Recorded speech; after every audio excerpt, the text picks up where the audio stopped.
दिगंबरा दिगंबरा श्रीपादवल्लभ दिगंबरा. बाळा, हा व्हिडिओ शेवटपर्यंत जरूर ऐक. तुझी प्रत्येक इच्छा मनोकामना पूर्ण होईल. तर दत्त जयंतीची ही कथा ऐकल्यामुळे आपल्या आयुष्यातील दुःख, दारिद्र्य, गरिबी, संकटे, अडचणी, अडथळे हे दूर होतात व आपल्याला दत्तगुरूंचा आशीर्वाद हा प्राप्त होतो.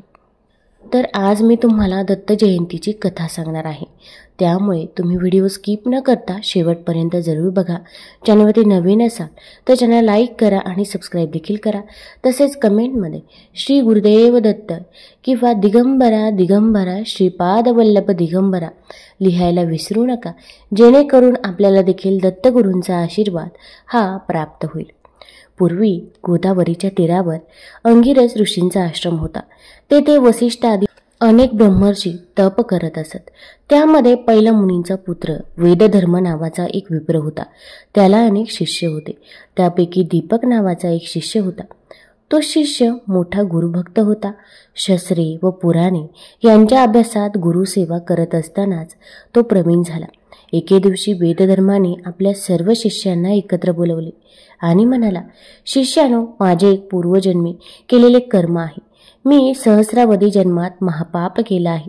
महानुष्ठान केल्याने त्यातील पुष्कळसे पाप धुवून गेला आहे, परंतु त्यापैकी काही अजून उरलं आहे. ते माझे मलाच भोगायला लागणार आहे. त्याशिवाय ते संपणार नाही. मी जर तप सामर्थ्याने त्या पापाची उपेक्षा केली तर ते माझ्या मोक्षाच्या आड येते. तेव्हा ते मी देहाने भोगल्याशिवाय त्याचा निराश होणार नाही. त्या पापाची निष्कृती होण्यासाठी मी वाराणसीला जाणार आहे. तेथे गेल्यास पापाचे शीघ्र क्षालन होईल, असे शास्त्रात सांगितलं आहे. त्यावेळी माझा सांभाळ करायला व शुश्रूषा करायला तुम्हांपैकी कोणी तयार आहे त्याने ही जबाबदारी स्वीकारावी. त्या शिष्यातून दीपक लगेच पुढे आला आणि गुरूंना म्हणाला, स्वामी, आपण मला आज्ञा करावी. मी आपली कशी सेवा करावी ते मला निसंकोचपणे सांगावे. काया वाचा मने मी आपली मनापासून सेवा करून आपणाला या व्याधीतून मुक्त होण्यास मदत करू इच्छितो. मी स्वतः आपले भोग स्वीकारायला तयार आहे. तरी कृपया आपली सेवा करण्याची संधी मला द्यावी. दीपकाचे वचन ऐकून वेदधर्म दीपकला म्हणाले, दीपका, माझे भोग मलाच भोगावे लागतील. ते मुलाला किंवा शिष्याला घेता येत नाही. मी केलेल्या पापामुळे यापुढे 21 वर्ष मी कुष्ठाने अंग झडलेला आंधळा पांगळा असा होईल. हे सर्व शरीराचे भोग मी 21 वर्ष भोगल्याशिवाय नष्ट होणार नाहीत.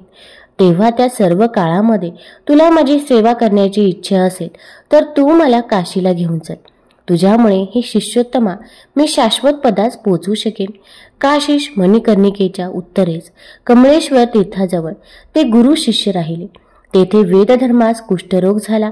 गुरुला दिलेल्या वचनाप्रमाणे दीपकाने गुरुची अत्यंत मनोभावी सेवा केली. गलित गात्र व चिडखोर झालेल्या गुरुच्या सर्व लहरी व केलेला छळ त्या शिष्योत्तमाने आनंदाने सोसून त्याची सेवा केली. दीपकाची गुरु सेवा पाहून भगवान शंकर प्रसन्न झाले. तुला वरदान देऊन मी तुझ्या गुरुची व्याधी नष्ट करतो, असे भगवान शंकर दीपकाला म्हणाले. परंतु गुरुची आज्ञा नसल्यामुळे दीपकाने वरदान घेण्याचे नाकारले. भगवान शंकरांना त्याची गुरुभक्ती पाहून नवल वाटले. त्यांनी श्री विष्णूंना दीपकाच्या गुरुभक्तीची सर्व कथा सांगितली. त्याची गुरुभक्ती पाहून साक्षात विष्णू समाधान पावले. दीपकासमोर प्रकट होऊन त्यांनी दीपकाला वर मागण्यास सांगितले. दीपकाने अधिक गुरुभक्ती करण्याचे सामर्थ्य व ज्ञान द्यावे, म्हणजे मला गुरूंची सेवा अधिक चांगली करता येईल, असा वर मागितला. श्री विष्णू दीपकाला तसा वर देऊन अंतर्धान पावले. नंतर दीपक गुरुजवळ गेला.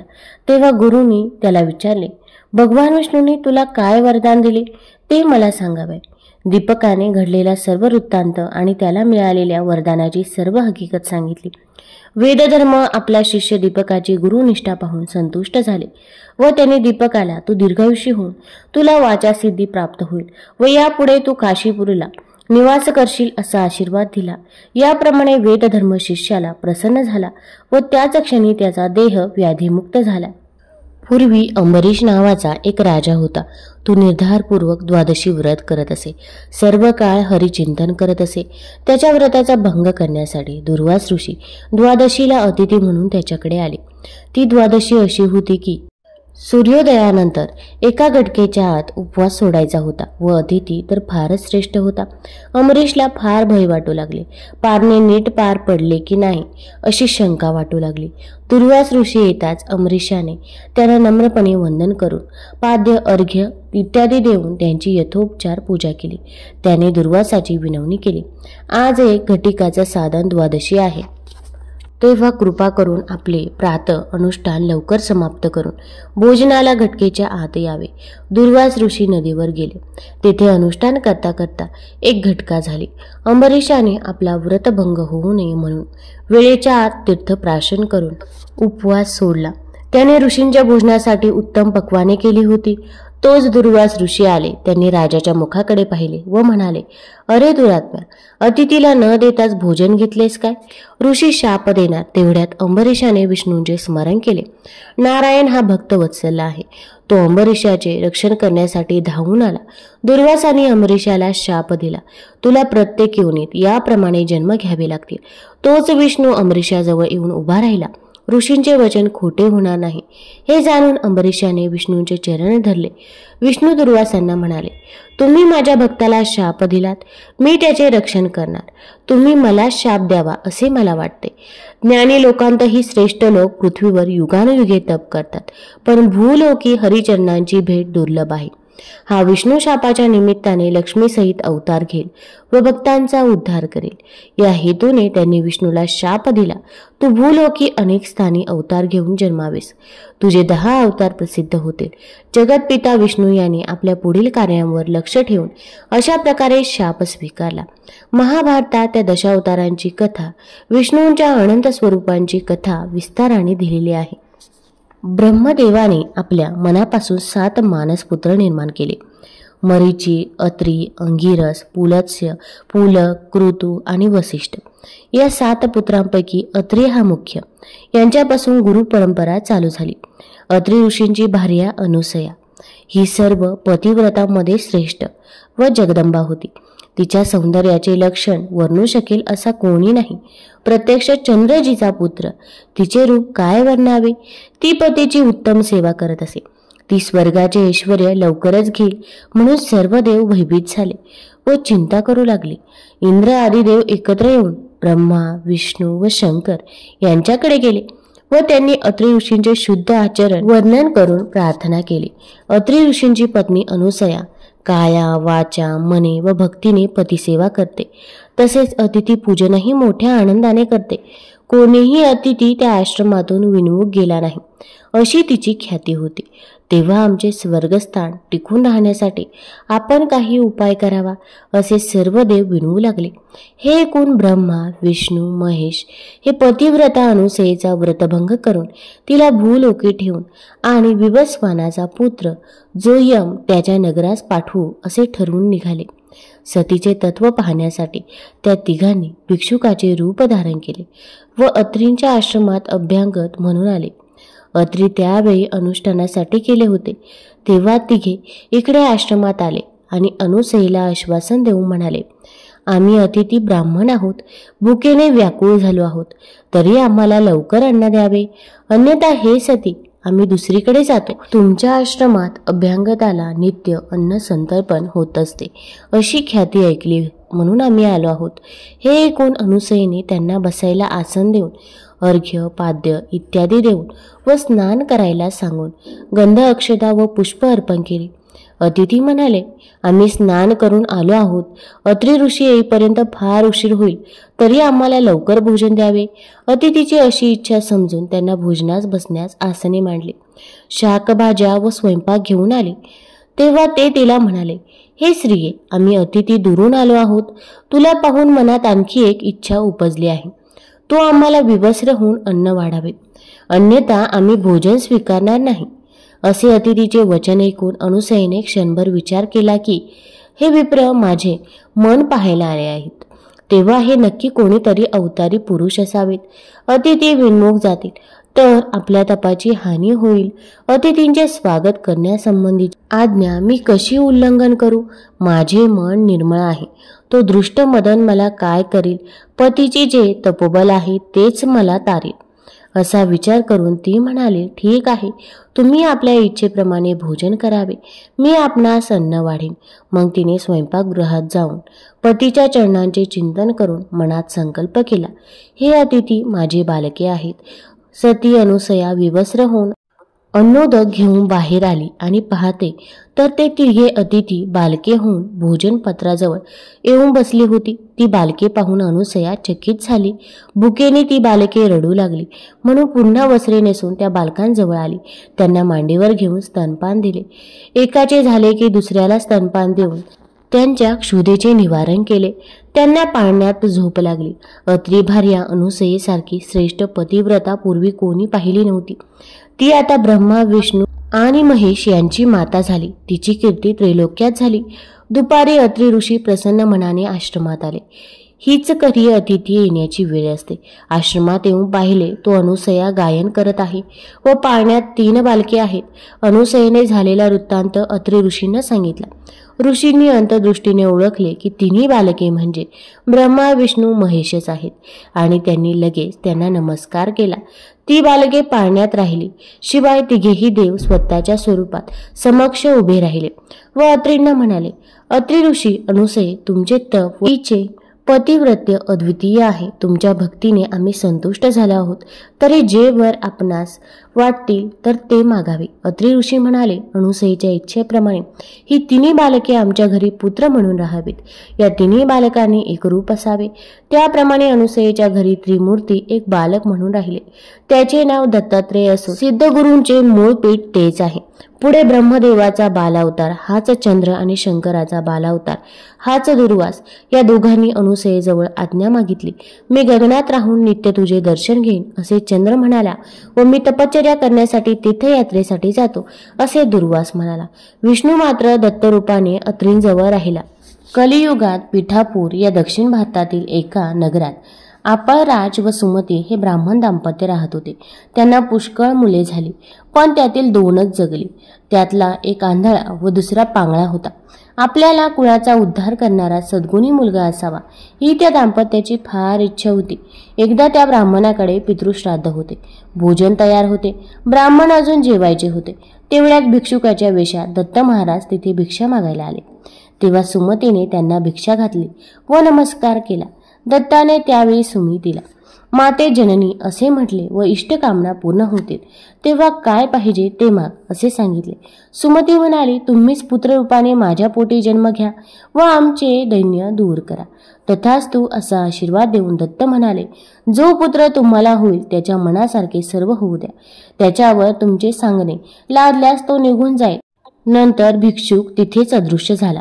सुमतीने घडलेला सर्व प्रसंग आपल्या पतीला सांगितला. ब्राह्मण भोजनाआधी भिक्षुकाला अन्नदान दिले म्हणून पतीची क्षमा मागितली. तिचे बोलणे ऐकून ब्राह्मणाच्या मनाला संतोष झाला. तो म्हणाला, पतिव्रते, हे तू चांगलं केलंस त्यामुळे माझे पितर तृप्त झाले. पितरांसाठी म्हणून आम्ही कर्म करावे व ते विष्णूला अर्पण करावे. तो त्याने साक्षात आमच्या घरी येऊन भिक्षा स्वीकारावी याचे नवल वाटले. पुढे कालांतराने सुमतीला पुत्र झाला. त्याचे नाव श्रीपाद ठेवले, कारण तो त्रिमूर्ती दत्ताने भक्तजनांचा उद्धार करण्यासाठी स्वतःच घेतलेला अवतार होता. पुढे त्या ब्राह्मणाने 7व्या वर्षी त्या मुलाची मुंज केली. श्रीपाद पुढे देवपठण शिकला. मीमांसा, तर्क इत्यादी शास्त्रांचे तो सविस्तर विवरण करू लागला. आचार धर्म, व्यावहारिक धर्म, प्रायचित्ताचे प्रकार हे त्या सर्वांना सांगू लागला. हे ऐकून नगरातील सर्व लोक नवल करत असत व हा पुढे मोठा कर्तृत्ववान अवतार होईल असे म्हणत वेदांतातील भाषांचा अर्थ तो ब्राह्मणांना सांगत असे. श्रीपाद 16 वर्षांचा झाला होता. त्याचे आई वडील त्याचा विवाह करण्याचा विचार करू लागले. तेव्हा श्रीपाद म्हणाला, तुम्ही माझा विवाह करण्याचा बेत करता, पण मी माझा विचार करून ठेवला आहे. वैराग्य हीच माझी पत्नी, तिच्याशीच विवाह करण्याची माझी इच्छा आहे. ती वैराग्य स्त्री आणली तर मी विवाह करेन. मी तापसी आहे, ब्रह्मचारी आहे. योगश्री वाचून अन्य स्त्रिया मला नकोत. हे माझे बोलणे निर्धाराचे आहे असे समजा. माझे नाव श्रीवल्लभ आहे. तेव्हा त्रिमूर्ती दत्तांच्या या अवतारात त्यांचे नाव श्रीपाद श्रीवल्लभ असे झाले. त्यांचे बोलणे ऐकून सुमती अत्यंत दुःखी अंतकरणाने श्रीपादाला म्हणाली, तुझ्यामुळे आम्हाला आमच्या दुःखाचा विसर पडला. तू आम्हाला म्हातारपणी सांभाळशील, आम्हाला दैन्यापासून दूर ठेवशील असे वाटत होते. तुझे वडील बंधू एक पांगळा व दुसरा आंधळा आहे. त्यांचे पोषण आता कोण करील? आमचे रक्षण कोण करील? आईचे बोलणे श्रीपादाने त्या दोन्ही भावंडांकडे अमृतमय दृष्टीने पाहिले. तो काय, त्यांचे वैगुण्य नाहीसे झाले. पांगळ्याला पाय व आंधळ्याला दृष्टी प्राप्त झाली. महात्म्याच्या दृष्टीपाताने त्या मुलांना योग्यता प्राप्त झाली. तत्क्षणी त्यांना वेद, शास्त्रे, व्याकरण वगैरे सर्वच अवगत झाले. दोघे जण आम्ही कृतार्थ झालो असे म्हणत त्याच्या पाया देखील पडले. वंशात अखंड संपत्ती, सुख व विद्या नांदेल असा आशीर्वाद देऊन तो साधू लोकांना दीक्षा देऊन त्यांचा उद्धार करण्यासाठी उत्तरेस बद्रिकाश्रमात गेला व नारायणाची भेट घेऊन त्याने आपले अवतार कार्य हे निश्चित केले. पुलत्स्य या ब्राह्मणाची पत्नी कैकेयी ही मोठी ईश्वर भक्त होती. ती नित्यनियमाने शिवलिंगाचे पूजन करत असे. त्याशिवाय ती अन्न ग्रहण करत नसे. एके दिवशी पूजेच्या वेळी शिवलिंग काही केल्यास सापडेना. शेवटी आपला व्रतभंग होऊ नये म्हणून तिने मातीचे शिवलिंग तयार केले व ती त्याची पूजा करू लागली. त्यावेळी तिचा पुत्र रावण मातेच्या दर्शनासाठी तिथे आला. आईला नमस्कार करून त्याने मातेला विचारले, तू कोणाची पूजा करतेस व कशासाठी करतेस? तेव्हा कैकेयी म्हणाली, शिवलिंगाची पूजा केल्याने कैलास पद प्राप्त होते. तेव्हा रावण म्हणाला, मी तुझा पराक्रमी पुत्र असताना मृत्तिकेच्या लिंगाची कशाला पूजा करतेस? मी तुला कैलास पर्वतच आणून देतो. रावणाने आईजवळ प्रतिज्ञा केली, मी कैलासासह शंकर पार्वती यांना लवकरच लंकेत घेऊन येतो असे म्हणून तो त्वरेने शुभ्र सुंदर कैलास पर्वताजवळ आला आणि आपल्या 20 हातांचा जोर लावून कैलास पर्वत उपटू लागला. शेवटी आपल्या 10 शिरांचा जोर लावून कैलास पर्वत उचलण्याचा प्रयत्न करू लागला. कैलासावरील देवगण भयभीत झाले. पार्वती भिवून शंकराजवळ आली. कैलासाला काय झाले, असे हादरे का बसतात असे विचार करू लागले. तेव्हा शंकर तिला म्हणाले, तू चिंता करू नकोस. रावण हा माझा भक्त भक्तीचे खेळ करत आहे. हे ऐकून आपण सर्व देवगणांचे रक्षण करावे असे तिने शंकराला विनवले. उमेची विनंती ऐकून शंकराने डाव्या हाताने कैलासाला दाब दिला. त्यामुळे रावणाची 10 मस्तके व 20 हात पर्वत आणि जमिनीच्या सांध्यात अडकले. त्यामुळे रावण भक्तीने विनवू लागला व आपल्याला या संकटातून सोडवावे म्हणून प्रार्थना करू लागला. रावणाची विनंती ऐकून शंकराने त्याची सुटका केली. तेव्हा रावण शंकराला म्हणाला, कैलास पर्वत लंकेला न्यावा या कारणाने मी आलो आहे, कारण शंकराची नित्य पूजा करावी असे माझ्या मातेचे व्रत आहे. तेव्हा शंकर म्हणाला, जर पूजेचे एवढे अगत्य असेल तर कैलासच काय घेऊन बसलाय? मी तुला माझे आत्मलिंग देतो. तुझ्या मनातील वासना पूर्ण करेल असे हे आत्मलिंग आहे. हे लिंग म्हणजे माझा प्राण आहे. ज्याच्याजवळ हे लिंग असेल त्याला मृत्यू नाही. याचे दर्शन घेतल्याने सर्व दोष नष्ट होतील. परंतु हे तुझ्या नगरात घेऊन जाताना वाटेत कुठे ठेवू नकोस. तुझ्या नगरी नेल्यानंतर 3 वर्षे तू याची पूजा कर, म्हणजे तुला ईश्वरपद प्राप्त होईल. हा सारा प्रकार देवर्षी नारदाला कळाला. तो अत्यंत त्वरेने इंद्रलोकास गेला. नारद इंद्राला म्हणाला, शंकराने रावणाला अमरत्व दिले आहे. लंकेश्वर रावणाला शंकराने आत्मलिंग दिले आहे. त्यामुळे तो आता अमर होणार आहे. हे ऐकून इंद्र नारदाला म्हणाला, नारदा, आता यावर काय उपाय करायचा तो तू लवकर सुचव. तेव्हा नारदाच्या म्हणण्याप्रमाणे इंद्र नारदासह ब्रह्मदेवाकडे गेले व झालेला प्रकार ब्रह्मदेवाला सांगितला. ब्रह्मदेव इंद्राला म्हणाला, आपण लवकर वैकुंठाला जाऊन विष्णूला भेटूया. तोच यावर निश्चितपणे काहीतरी उपाय सांगू शकेल. येथे नारायणाची भेट झाली. तो सर्व वृत्तांत ऐकून संतप्त झाला.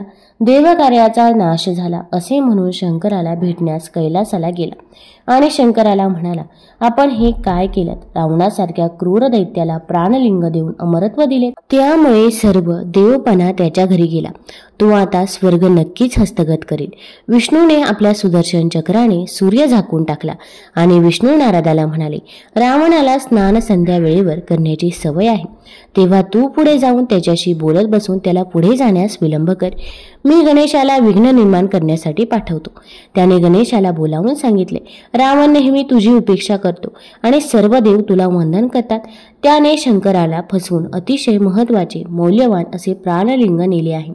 तेव्हा तू बटूचे रूप घेऊन रावणाकडे जा. शंकराने त्याला प्राणलिंग जमिनीवर ठेवू नको असे बजावले आहे. वाटेत सूर्यास्त होईल तेव्हा रावणाला साय संध्या करण्यासाठी ते प्राणलिंग कोणाकडे तरी द्यावे लागेल. तेव्हा तू बालकाच्या रूपाने त्याच्याजवळ जाऊन ते आत्मलिंग सांभाळण्यासाठी घे. रावण विश्वासाने ते तुझ्याकडे देईल. ते तू भूमीवर ठेव. गणेश बटूच्या वेशात तिथे आला. एका बाजूस समिधा तोडीत असल्याचे भासवून त्याने रावणाचे लक्ष आपल्याकडे वेधून घेतले. रावणाला पाहून गणेश घाबरला व तेथून पळून जाऊ लागला. तेव्हा रावणाने त्याला अभय दिले. रावण त्याच्याजवळ गेला. त्याला विश्वासात घेऊन आपली संध्या होईपर्यंत लिंग हातात धरून ठेवण्यास सांगितले. गणेशाने त्याची विनंती मान्य केली. परंतु मी लहान आहे, तेव्हा मला हे लिंग हातात घेऊन जास्त वेळ उभे राहता येणार नाही. माझे हात दुखायला लागतील. तेव्हा मी तुला 3 वेळा हाक मारेन. तरी तू आला नाहीस तर आत्मलिंग हातातून खाली ठेवीन असे म्हणाला. रावण अर्घ्य देत असताना गणेशाने रावणास हाका मारण्यास सुरुवात केली. परंतु रावण ध्यान करत होता, त्यामुळे तो 3 हाका मारल्या तरी आला नाही. शेवटी गणेशाने सर्व देवांना साक्षी ठेवून हातातील लिंग जमिनीवर ठेवले. हे समजताच रावणाने गणेशास मारायला सुरुवात केली. मी माझ्या वडिलांना सांगतो असे सांगून गणेश तेथून निघून गेला. रावणाने अतिशय बळाने लिंग उचलण्याचा प्रयत्न केला. ते उचलले गेले नाही, परंतु गोकर्णासारखे लांब झाले. महाबळी रावणाचा उपाय चालेना, म्हणून या लिंगाला महाबळेश्वर असे म्हणतात. पुढे ते गोकर्ण क्षेत्र म्हणून प्रख्यात झाले. तुम्हाला जर या कथा आवडल्या असतील तर चॅनल लाईक करा, सबस्क्राईब करा आणि आपल्या मित्रपरिवारासोबत जरूर शेअर करा. धन्यवाद.